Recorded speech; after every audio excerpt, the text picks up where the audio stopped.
नमस्कार दोस्तों, आज की इस वीडियो में मैं आपको बताऊंगा कि गुलदाउदी के पौधों को नीचे ज़मीन में लगाने पर उनकी कितनी अच्छी ग्रोथ हो जाती है।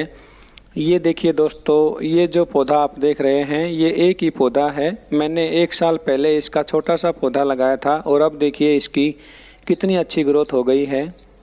गुलदाउदी की जो ब्रांच नीचे ज़मीन में टिक जाती है उनमें से भी रूट्स निकल आती हैं और ये पौधा घना बन जाता है।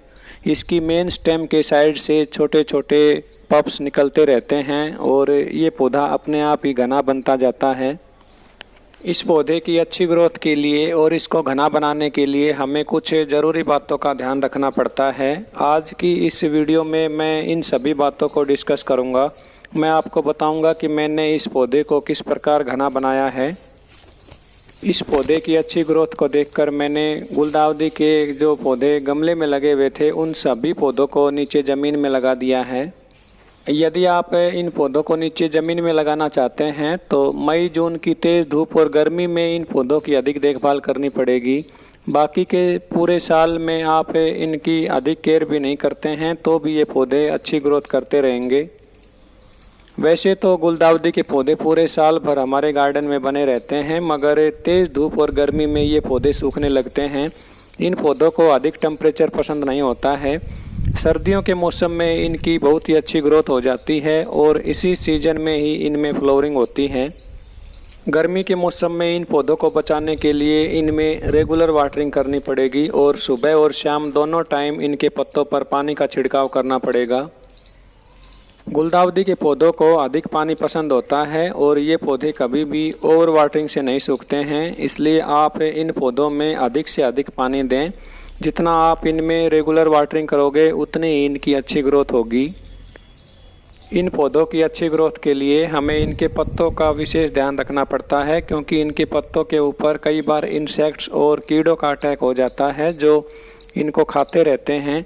इसलिए हमें इनको रेगुलर चेक करते रहना है। यदि इनके पत्तों पर इंसेक्ट्स का अटैक हो जाता है तो किसी अच्छे इंसेक्टिसाइड या साफ फंजीसाइड का स्प्रे कर सकते हैं। आप इनके पत्तों पर नीम ऑयल का भी स्प्रे कर सकते हैं।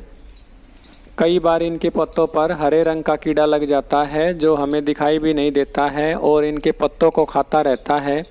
हमें इन कीड़ों से भी इस पौधे को बचाना है। इन पौधों को घना बनाने के लिए हमें इनमें पिंचिंग करनी होती है।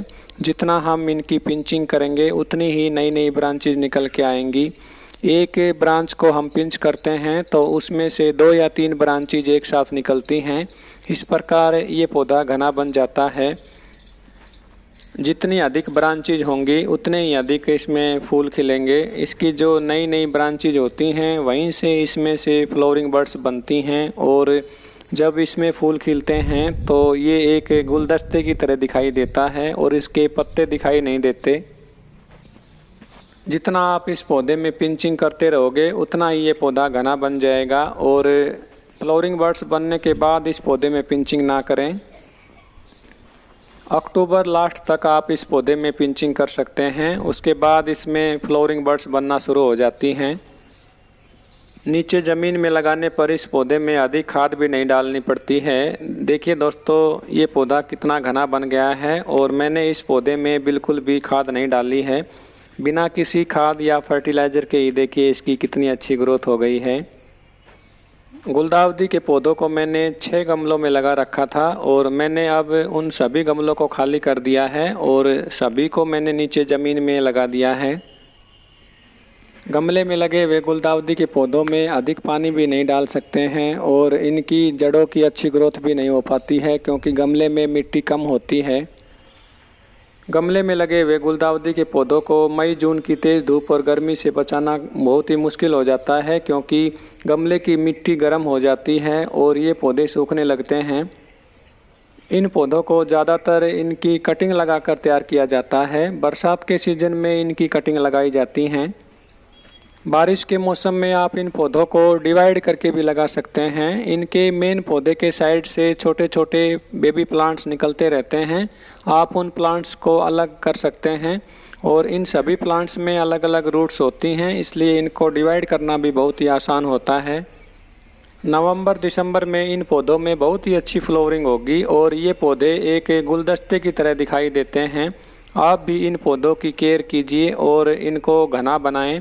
जितना आप इन पौधों को घना बनाओगे उतने ही इन पौधों में अधिक फूल खिलेंगे। आई होप आपको ये वीडियो पसंद आई होगी। यदि आपको इस चैनल की वीडियोज अच्छी लगती हैं तो चैनल को लाइक एंड सब्सक्राइब ज़रूर कर लीजिए। वीडियो में लास्ट तक बने रहने के लिए आप सभी दोस्तों का बहुत बहुत धन्यवाद। Thank you.